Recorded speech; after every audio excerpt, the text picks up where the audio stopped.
Bonsoir Demet. L'or est donc devenue la matrice de la guerre au Soudan. L'Union européenne ne veut plus participer à cette économie mortifère. Oui, et d'ailleurs, l'interdiction ne concerne pas uniquement l'importation du métal jaune. L'Union européenne bloque également l'exportation de mercure et de cyanure vers le Soudan, car ces deux produits sont utilisés dans l'exploitation de l'or. C'est peu connu, mais le Soudan est l'un des plus grands producteurs d'or en Afrique, le quatrième sur le continent, derrière le Ghana, l'Afrique du Sud et le Burkina Faso depuis l'année dernière. Son exploitation est relativement récente. Elle coïncide avec la sécession du Soudan du Sud en 2011, lorsque Khartoum perd dans le même temps l'essentiel de ses revenus pétroliers.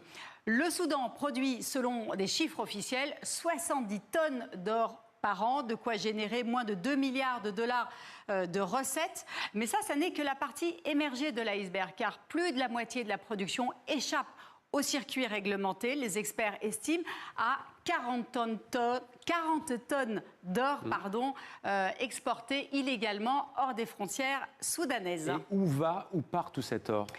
Alors, l'or transite d'abord par les pays limitrophes, l'Égypte, le Tchad et la Libye. L'or prend ensuite la direction de Dubaï, qui est devenue une plaque tournante du raffinage et du commerce de l'or africain. Vous savez que plus de 90% de l'or soudanais atterrit à Dubaï, où il n'existe aucun mécanisme de traçabilité. Donc, en fait, l'or qui sort de Dubaï, eh bien, personne ne peut certifier son origine de manière formelle. Cette décision de l'UE restera aussi symbolique parce que les pays de l'Union européenne, en réalité, importent moins de 10% de l'or commercialisé dans le monde. Expliquez-nous maintenant, Demet, son exploitation et de quelle manière l'or, finalement, alimente la guerre. Alors, les forces paramilitaires contrôlent les mines situées dans les régions du Darfour, à l'ouest, et du Kordofan, dans le sud, alors que l'armée soudanaise exploite les mines situées dans l'est et dans le nord du pays.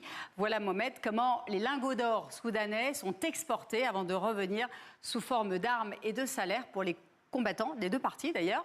Enfin, je rappelle qu'en 3 ans, la guerre entre l'armée et les paramilitaires des FSR ont fait plus de 200 000 morts selon les ONG, et plus de la moitié de la population soudanaise dépend de l'aide humanitaire. Merci beaucoup, Demet, pour ce rappel et pour cette chronique économie.